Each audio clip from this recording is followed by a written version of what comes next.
No resolution. Episode 1, New Media. Let's meet the speakers.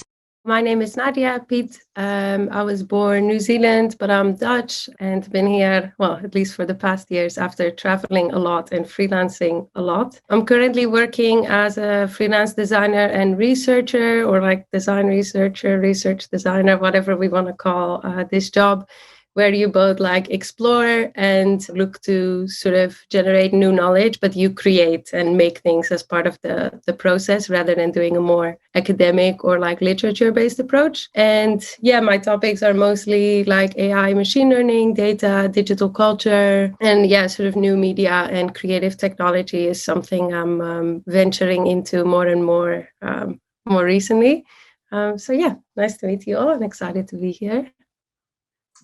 My name is Olof van Winden. I'm the founder of the Today's Art Festival based in The Hague. I have a long history of media art. For almost 18 years, I'm working in this field. I was also the director of the Netherlands Media Art Institute in Amsterdam. I also did a lot of exhibitions worldwide in Japan. I was also the curator of the Media City Seoul in South Korea, which is a media art biennial.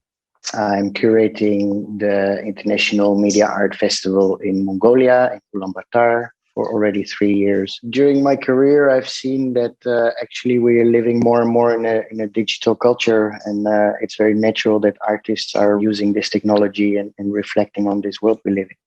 Hi, I'm Soyun. I'm based in The Hague. I'm from South Korea, and I've been living in the Netherlands for around 4 years. I'm a multidisciplinary artist. I make audiovisuals. I make projects using large tech companies like Google and Instagram.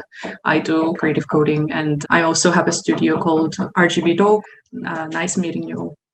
My name is Esra Özkan. I'm from Turkey, and I'm living in Istanbul. I'm a creator of Contemporary Istanbul plugin, which is a new media and digital art area as a part of FAIR. And also I'm a co-founder and the creator of the Artium digital art streaming platform. And also I'm studying for a master degree in philosophy and the social thought at Bilgi University. I have been working my thesis for a year, which is focusing on artificial intelligence-driven experience of post-human in the post-digital era. And thank you. The recent focus on new media art further polarizes the art market, contributing to the exclusion of non-Western countries.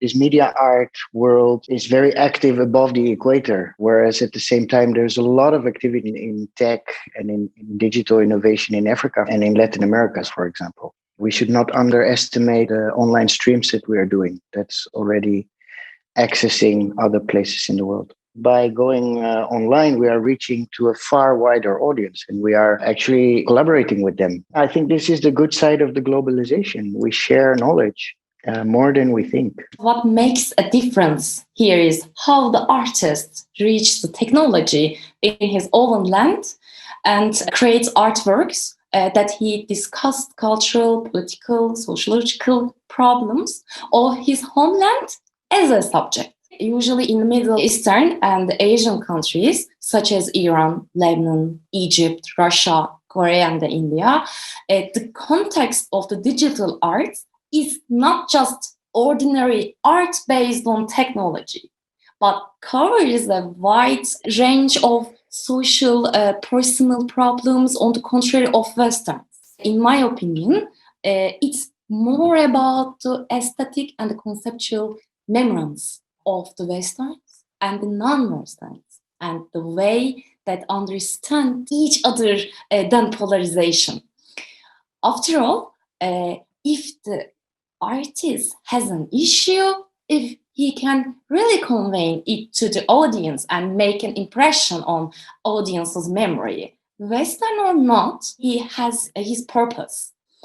And because it is the message, and in addition, it is the need to convey the message to the audience or listener with his own interpretation that makes artists. I think art gains value right here. On the internet, we start to speak the same kind of language, the same kind of English. We are playing the same games, and I think before the internet, you could really see, oh, this is an artist from Mexico or a musician from there, and this is one from Japan. And now, because we all use the same software and the same kind of technology, I think the art started to globalize too. There is a specific signature in media art or in art that is using technology that is becoming more and more global. That's why I think it's becoming more and more democratic and more accessible, also for people living in more remote areas. New media art both extends beyond the walls and structures of the museum, undermining its logic of collection and exhibition, and often feels decontextualized in the white cube. I mean, that's actually the whole inspiration why I started today's art. We saw a new art form emerging that was using technology and that blurred a bit the lines between the visual arts and the performing arts. The traditional cultural institutions are still very vertically segmented. If you're a visual artist, you are in the museum. If you are a performer, you are in the theater. And this new art form was based on crossover in these disciplines and genres. And I think up until today, it is still the case that this type of art is showed more in project spaces or on festival platforms around the world than it is in museums. Another aspect is that a museum is actually 20% of what they do is presenting it to the public, but 80% of the activities of a museum is collecting. Still, for most of the collections of museums, it's very hard and very complicated to have these media artworks in your collections. What do you put in your depot? Is it the projector? Is it the styrofoam? Is it, it's very intangible materials. At the end, it doesn't make a difference with what it is made. It is what art is about and the message, whether it's painted, whether it's coded. But it's natural that a lot of artists from now are using these new tools. So code is a new kind of paint, maybe. Web is allowing us to do so much more than before. Like 3D is in there, and then you can connect to the VR device and you can see the performance in front of you. And you can also take that audience's input. Yeah, I agree. It is. We're kind of forced to these screens. Unfortunately, we are still using it in quite a traditional way. We are using the old platforms, which are also limiting. I expect quite some development in it, and also a level of interaction. But it's a bit sad because it's also about sharing the moments, and especially in a live performance, you are having a certain kind of energy that is released, which is where the audience is also part of it. But if we are forced to it, then we should develop it further. I completely agree. What was it? Like the big artist, hip hop artist that did a very big concert in the game. Travis Scott. Yeah, Travis Scott. Yeah. When it was happening, I just doubted, like, okay, he's just doing the concert in this virtual space in a game, and how would it be so immersive compared to the actual concert itself? But it was a quiet experience. You see your surroundings change. That you all of a sudden you are in the water with Travis Scott, and he's just jumping all around you that you can watch and interact with other users. So it is indeed something to really discover even more further than that. As we know, white cube is the actual 20th century term, but we use the term the perspective of the 21st century. The meaning of the term white cube differs from the first meaning. White cube creates its own characteristic and deals with the communication and relationship between work of art and the viewer. Today, in digital arts, there are many experiences. We do events that we extend to larger areas rather than galleries and museums without any limits. Not to mention the impact of ready-made objects. From the Marcel Duchamp present the first urinal in a gallery today, art with ready-made objects has changed. And also today, our ready-made objects are computers, robots, and screens, and even algorithms. I think it's okay, the black cube. It's all course. We have to use the black cube. we change everything. I think if it's a white or a black cube, doesn't really matter. But what is important is that it's a physical space compared to the cell phone that we're holding in our hand all the time and that we most of our image and sound consumptions are going through these devices. I look really much forward to having the white or black or green cubes again. Is I think like a lot of new media art is much more interactive. So it's not static as an object, sort of as this, thing you can just frame and hang on the wall, but rather like spectators, actually a participant. And so the art piece is not necessarily just this framed object, but actually the interaction between the spectator and whatever the sort of art piece is. So I think that massively shifts these activities of a museum. As Olof was saying, it's not just, having visitors. It's this whole notion around collecting and owning and cataloging work that works quite differently because it's also keeps evolving. Like, also code an artwork, but then the software is like no longer supported, or it runs on like an old version of something. It will break. And now your artwork is, what is it? So I think in that sense, new media art, it's not a static capture of something. It like continues to sort of evolve. If anything, just because the technology evolves. And so at some point, it won't be supported. And I think that also shows in the experience of going to these spaces where a gallery or a museum feels almost sterile. Everything says like, don't touch this, don't touch this. And it's like, if you're noisy in a museum, they go, shh, shh. Like, it's this sort of like sterile, serious space. And I feel like with a lot of new media art, it's quite the opposite. It's like, come join, come play, like, wave your arms around and like touch this and scream at it and see what it does. It invites you to interact and to play rather than sit back and just worship the creatives, and I think that is a completely different approach to like how we experience art as viewers. A museum, you're right, is more like a mausoleum where you see dead art. For young artists working in the field of media art, you first have to die before they will start collecting you. New media art has introduced a pronounced focus shift from object to process, resisting commodification and objectification. The process of new media is not an output, but a process. It is inevitable in this post-digital era, I think. I'm questioning this statement, kind of like, is that really a thing? Because, for example, I went to Next Museum shortly after it opened. I am seeing these installations or works or whatever, and I'm like, oh, cool, how'd they make it? Like, what do they use for this? Like, where's the sensor? I'm like, where's the Kinect? Let me wave at it. Like, because I know a little bit and I'm very curious about technology and art. I start questioning about the process, and I'm like, oh, interesting. I think you ask different questions if you are either practitioner yourself or involved with it somehow. But I think most people still, they walk there, they're just like, oh, sick, like cool graphics, sick, this moves when I move. And they just enjoy the experience without necessarily inquiring about the process, which I think is also not like there's absolutely nothing wrong with that. I think that's your nerdy professional deformation that you're thinking about the process, because I guarantee you 90% of this audience walking through the Next Museum, they just care how this looks on their Instagram post. These new art forms are actually quite more accessible for a large audience or a young audience from now, because they're used to be in games, to be in digital environments, and they kind of appreciate this type of aesthetics. Whereas the more traditional art forms for a lot of young people are quite distant. Like, how do I relate to a landscape of the 16th century? And I don't give a shit about how it's painted.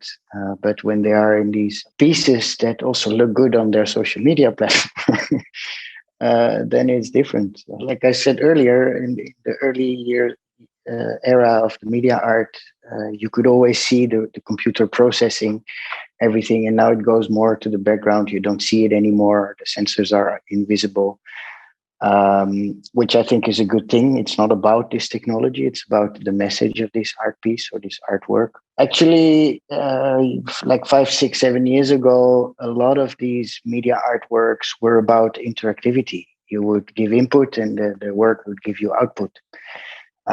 So you see a lot of people visiting these new media art exhibitions, and they are like jumping around before the artwork, in front of the artwork, trying to trigger some kind of interaction. And they become very disappointed when they realize that there is no interaction, actually.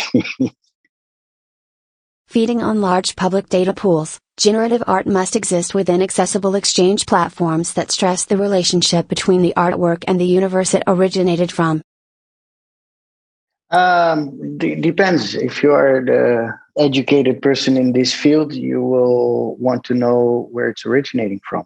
I think where it comes from is for a very limited kind of audience. But again, this is a strong reflection on what is out there. We have a tremendous amount of data, and it's a lot is now about the big data and the algorithms that are being used and things like that. So it's quite natural that artists are also using these huge amounts of data to create something new.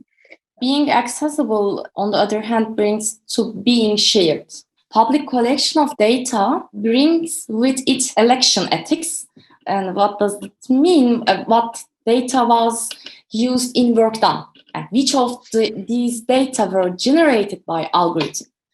What algorithms were used in production? Choices made by a single person should not be considered as ethic behavior. Also, we need to leave right data for the future. In this case, software algorithm should be protected, and all this data should be very transparent, so that rules such as censorship and the violation of privacy are not applied. Yeah, I agree. Within the increasingly popular field of generative art, the machine is the artist. No,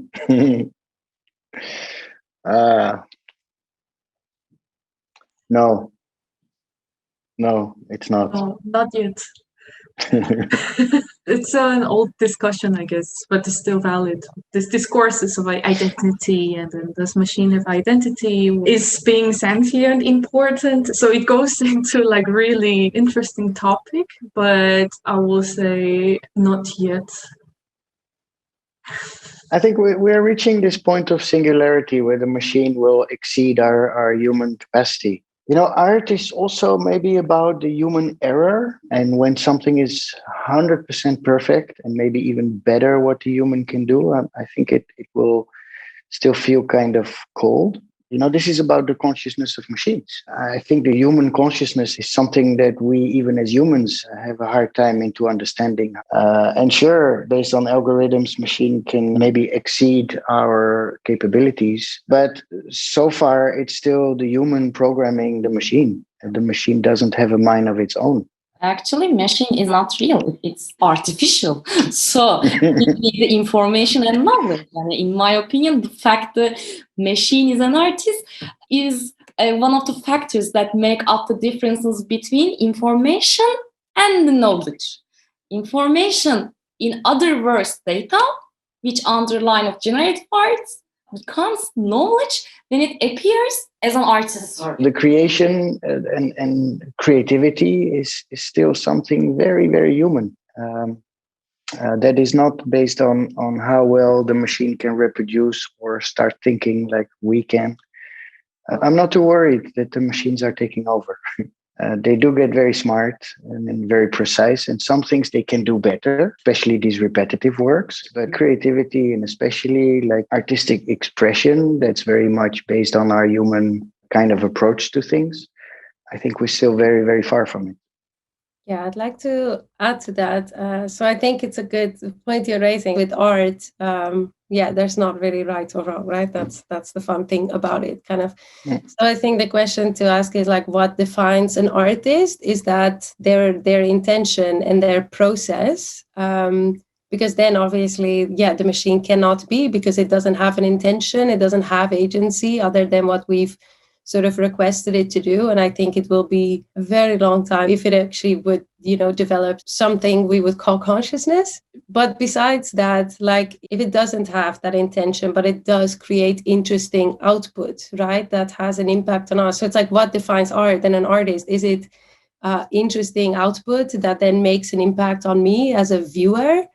because if it's that, then a machine could be an artist. What I do really find interesting is how this shifts our anthropocentric like worldview. So, we were so confident about like, oh, the machines will take over everything except for like creativity. And now we're like, oh, fuck. Taking that too, it's like it's writing novels now. I think that's an interesting one as well. Sort of GPT-3, when it came out, like this text generation model, people were like, oh my God, like the machines are, we've reached general intelligence. And it's like, no, it's just uttering words that make sense to us, but it actually has no idea what it's saying. And just because it strings together into some sort of story, just because it read so many stories, is like, guess what? There's a format to stories and the computer can replicate. But we have to be careful to sort of, just because it can replicate that story, it doesn't mean that it understands what it's writing. I think, with a machine, there's not that intention, not that agency. So for me, that makes a big difference. So those were my I think like any other things, the intelligence of machine is just a tool. I do think that creativity and art and also philosophy are the disciplines of the human future. Where most of the things are repetitive and can be done better by machines. So lots of these jobs will be replaced, which is good because we will have more time and there is enough money to equally distribute so that we can all be rich. And we can actually put our human brain a bit deeper into more ethical questions. The complex world we live in is becoming more and more complex also on social levels. These solutions will not come from bankers or lawyers. They will come from creative people. Be aware of the artists. Being medium-oriented, new media art often focuses on creating impressive sensory inputs, consequently lacking ideological depth and societal relevance. Actually, I would like to say what we ignore to new media art, or to the non-political stance of the new media and according to the generation. We are in an area where we just share stories to remain for 24 hours. Therefore, there is no goal of to being permanent. This doesn't provide a suitable basis for not being permanent, archiving or documenting something. If Anthropocene can unite by examining the human inside, climate and politics in detail, work will be produced more sensitive to the society in which we live.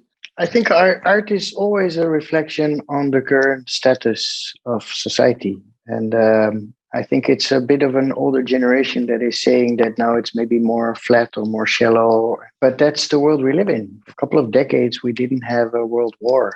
We are raised quite in a time of prosperity. Yes, there is problems with migrations. Yes, there's problem with climate and human rights in some areas.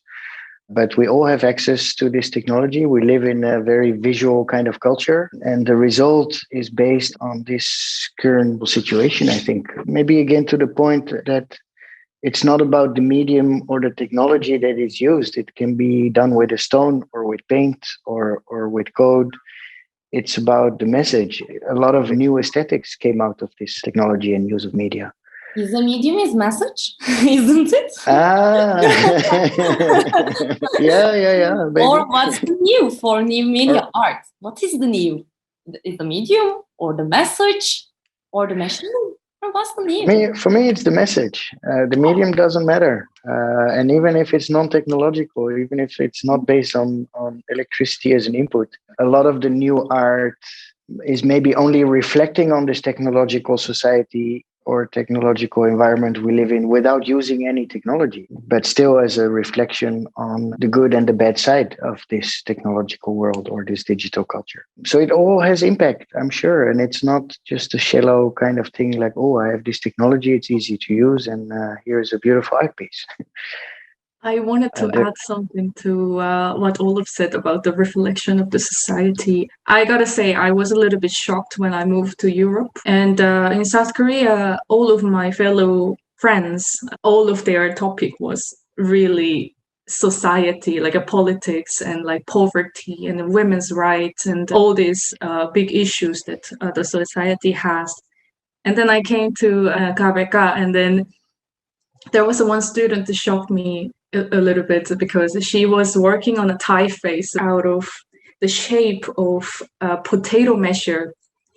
So it was a really creative process, but then it shocked me at the same time that how these things can fascinate a person, because I was always thinking I should really talk, I should really speak out about what the problems are. And then at the same time, there's this creativity that it comes out of the pure curiosity. And I think, yeah, like Olof said, it's all like a process. But yeah, it is true that depending on what society you're in, we talk about different things. And I thought, wow, Europeans, they're so happy. But I really appreciate these differences. It was very nice. Thanks for the invitation. Huge pleasure to meet the others also in this panel. Nice discussion, and great that you are pushing a platform forwards for dialogue. And looking forward to see what else you guys are creating. Ciao, ciao. Thank you. Bye-bye. Bye. This is no resolution. Please annihilate that subscribe button.